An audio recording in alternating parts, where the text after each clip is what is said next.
Halo guys, balik lagi dengan Efek Anime. Berbicara tentang arc dalam dunia One Piece mungkin sangat banyak. Dari sekian banyaknya arc tersebut, beberapa dari itu pastilah sangat bagus hingga diulangi sekalipun tak akan membosankan. Maka dari itu kami akan merangkum arc mana saja yang terbaik menurut kami. Tapi sebelum kita menuju topik utama, jangan lupa untuk klik subscribe dan nyalakan lonceng notifikasinya agar selalu mendapatkan update seputar informasi anime dari kami.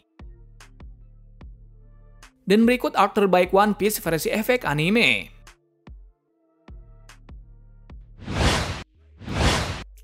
Arc Thriller Bark. Dalam cerita arc Thriller Bark sendiri sebenarnya cukup menarik. Lantaran di sana banyak mengungkap sedikit tentang sejarah dan kekuatan yang belum pernah ada dalam dunia One Piece pada arc sebelum itu. Yang membuat arc ini menarik ialah kemunculan dari samurai legenda dari Wano. Diketahui pada beberapa tahun berlalu Moria pergi ke Wano untuk bisa mengalahkan Kaido. Sayangnya tujuannya itu tak terwujud ketika Moria tidak bisa mengalahkan Kaido dengan banyak mayat hidupnya itu. Bukan hanya itu saja, ia pergi dari pulau itu dengan membawa mayat dari Ryuma untuk dijadikan pasukan terkuat miliknya. Tujuannya jelas agar kelak bisa mengalahkan Kaido lagi.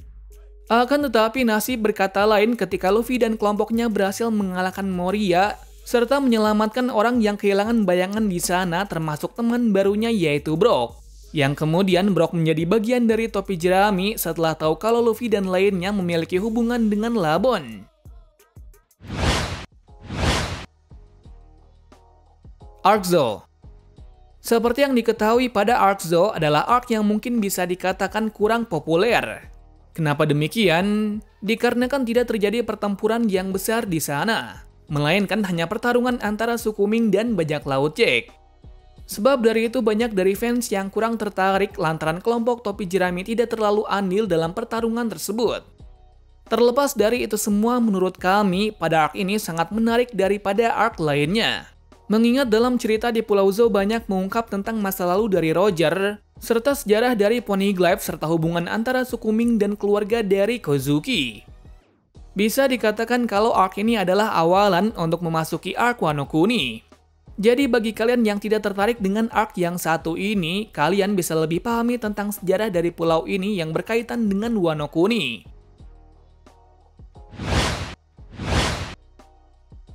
Arc East Blue. East Blue adalah sebuah wilayah lautan yang ada di dunia. Nah, dalam pulau situ juga terdapat orang-orang yang melegenda seperti Shanks, Roger, dan sang tokoh utama yaitu Luffy dan masih banyak lainnya. Sebetulnya arc ini hanya berfokus tentang perekrutan dari kelompok topi jerami saja. Meski demikian, perekrutan tersebut menimbulkan kesedihan yang mendalam dari anggotanya. Seperti kisah dari Sanji, Usopp, Nami, dan Zoro. Berarti kan pada arc ini adalah awal mula dari bajak laut topi jerami terbentuk dan mengarungi lautan pertamanya. Yang tak kalah menarik dalam arc ini adalah pada saat berada di Lockdown. Bagaimana tidak, di saat itu Luffy yang dieksekusi oleh Buggy tiba-tiba saja muncul salah satu orang buronan dari dunia yaitu Monkey D. Dragon. Pada kemunculan itu menimbulkan kontroversi yang mendalam, karena tadi sangkanya ia adalah ayah dari Luffy. Terlepas dari itu semua, yang menjadikan arc ini menarik ialah saksi dari era baru bajak laut setelah pengeksekusian dari Roger.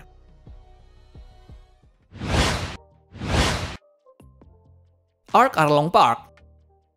Sebenarnya arc ini masih termasuk dalam arc East Blue, tetapi dalam pembahasan kali ini kami akan membedakannya sedikit. Alasannya karena dalam cerita arc ini sangatlah bagus.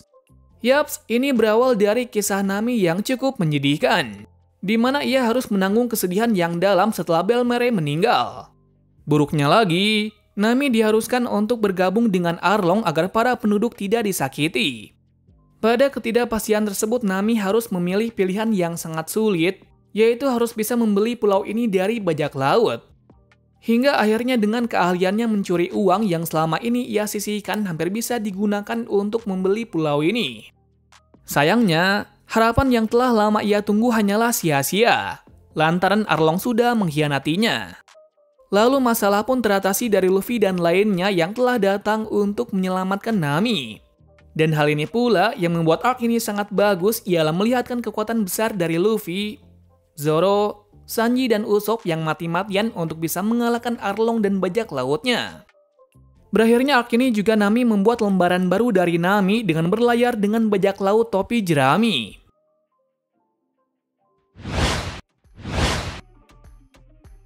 Arc Sabaody. Bagi kalian yang sudah melihat perjalanan dari topi jerami dalam arc ini, pasti kalian akan sangat tahu kalau ada beberapa scene epic yang ditampilkan. Hingga sang legenda dari masa lalu yaitu Rayleigh juga berada di pulau ini.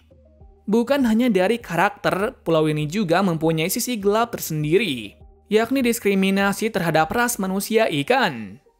Yang mengerikannya lagi, jika ada duyung di pulau ini, maka seluruh bandit akan menjual duyung tersebut di pelelangan terbesar di sisi pulau. Arc ini juga memperkenalkan tentang kaum tertinggi dari manusia yaitu Tenryubito. Dijelaskan kalau mereka adalah dewa dari dunia ini. Artinya tidak ada yang boleh macam-macam dengan mereka, lantaran mereka memiliki pilihan yang sangat mutlak. Yaps, meski mereka memiliki jabatan yang sangat tinggi, tetapi Luffy dan temannya tidak peduli dengan hal itu. Jadinya Luffy menyerang mereka hingga sampai babak belur demi bisa menyelamatkan Kemi. Salah satu hal yang menarik dari itu, di sini pula awal berkumpulnya para Rocky yang menyandang generasi terburuk. Sayangnya pada saat itu semua tidak berkutik akibat kedatangan Kizaru dan pasukannya. Kabar baiknya, dengan Kuma yang membelot, Luffy dan lainnya berhasil diselamatkan.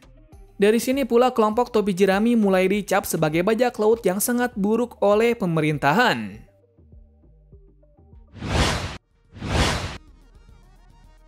Arc Skypiea. Petualangan Luffy di pulau ini sangatlah berbeda dari biasanya, yang mana mereka berpetualang di negeri langit dengan menaiki Knock Up Storm. Awal perjalanan di sana nampaknya diperlihatkan hal yang biasa saja.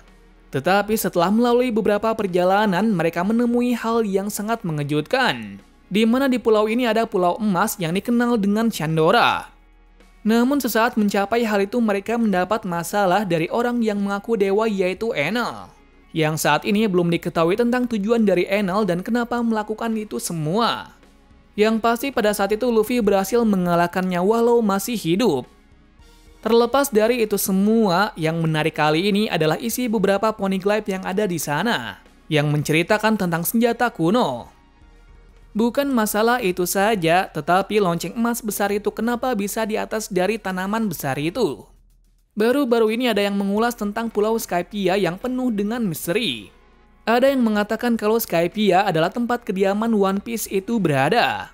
Lantaran hal ini berkaitan dengan salah satu dari maps yang bergambar mata itu menghilang dari peta, yang diduga itu adalah salah satu pulau di Wano Kuni yaitu Onigashima.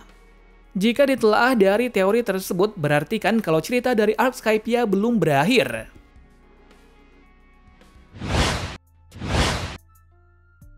Arc Alabasta. Selanjutnya adalah arc yang ceritanya dibumbui dengan komedi, kesedihan, perang, dan masih banyak lainnya. Awal kisah ini bermula dari Luffy yang bertemu dengan anggota dari Baroque yang tadi sangkanya adalah putri dari kerajaan Alabasta yaitu Vivi. Yang kala itu kerajaan Alabasta sudah mendapatkan masalah yang sangat besar dari krokodil sang Shichibukai. Alasan dari krokodil ingin menguasai Alabasta ialah untuk mengincar senjata kuno yaitu Pluton.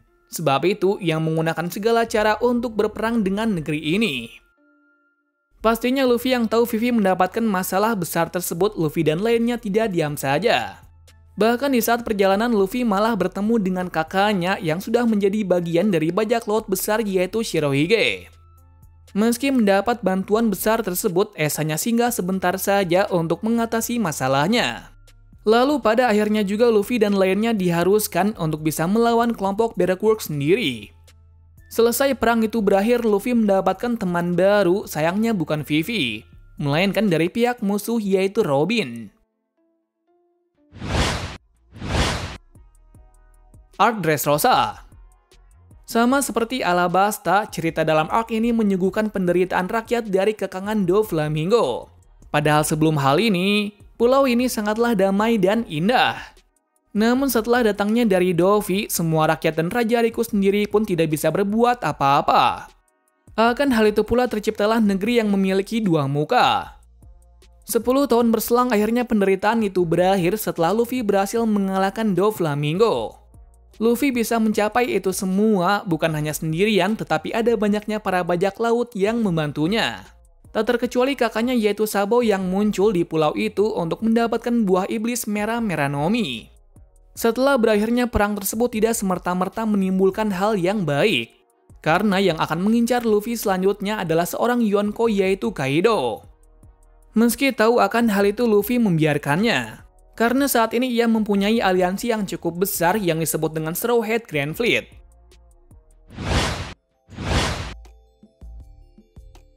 Whole Cake Island. Sebetulnya arc ini tidak ada sangkut pautnya dari perjalanan Luffy. Akan tetapi ada sesuatu hal yang diharuskan untuk pergi ke sana, yakni untuk membawa kembali Sanji dari keluarga Vinsmoke. Awalnya Luffy mengira kalau pernikahan itu hanyalah pernikahan biasa. Tetapi setelah mengetahui kejanggalan yang terjadi, ia pun diharuskan untuk beraliansi dengan BG untuk bisa mengacaukan pernikahan ini. Dikarenakan Big Mom hanya mengincar pasukan klon dari Germa saja. Aliansi ini terbukti ampuh ketika mereka berhasil mengagalkan pembunuhan tersebut. Hal ini bisa terjadi ialah karena Jinbei yang membimbing semuanya. Bahkan di saat yang tidak tepat, Jinbei dengan gagahnya keluar dari bajak laut Big Mom agar bisa bergabung dengan Luffy. Sayang sekali, dengan adanya Jinbei tidak merubah kemenangan sedikit pun. Lantaran banyak anak buah Big Mom siap mengincar kepala mereka. Dari banyaknya kejadian epik di sini, yang paling menegangkan adalah pertarungan antara Luffy dan Katakuri. Kenapa demikian? Luffy mati-matian untuk bisa melawan orang yang lebih kuat darinya. Hingga akhirnya pertarungan yang berjalan cukup lama berakhir dengan kemenangan dari Luffy. Atas hal ini pula mereka bisa keluar dari pulau ini dengan bantuan dari Jinbei dan Germa. Atas kejadian itu bounty dari Luffy meningkat sangat drastis, hingga dianggap sebagai kaisar lautan kelima. Tak hanya itu, yang paling penting sekarang sudah mendapatkan 2 salinan Red Poneglyph. Jadi tinggal tersisa 2 saja untuk bisa mencapai pulau terakhir.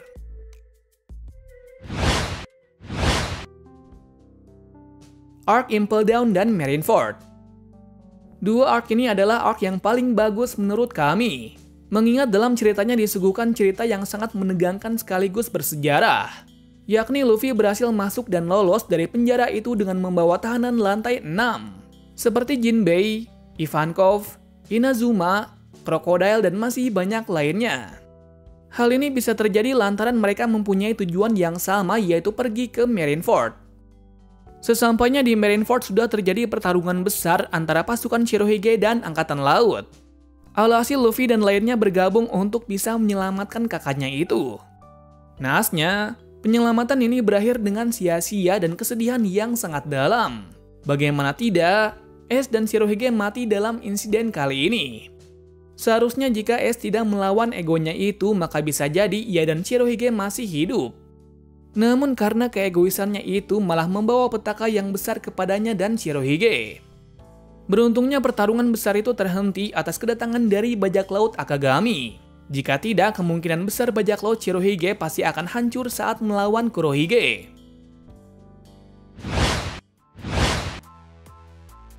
Enies Lobby. Sejauh cerita One Piece berlanjut, mungkin arc Enies Lobby lah yang paling memorable. Bagaimana tidak, di sana Luffy dan lainnya telah membulatkan tekad untuk menyelamatkan Robin meski lawan mereka adalah pemerintah dunia.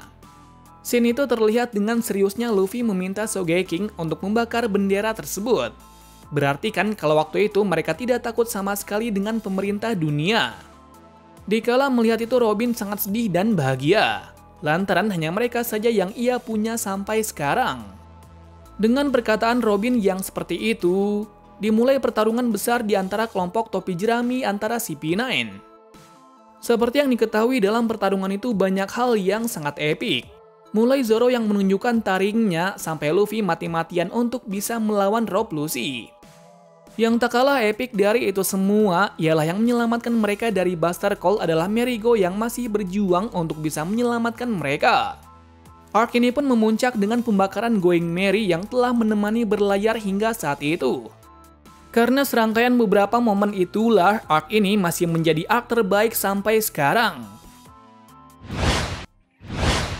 Mungkin hanya itu saja untuk pembahasan hari ini yang kami berikan. Kemungkinan besar dalam arc selanjutnya pasti akan ada arc yang lebih menarik lagi, mengingat jalan dari Luffy masih cukup panjang. Terima kasih sudah menonton video ini dan sampai jumpa di video selanjutnya.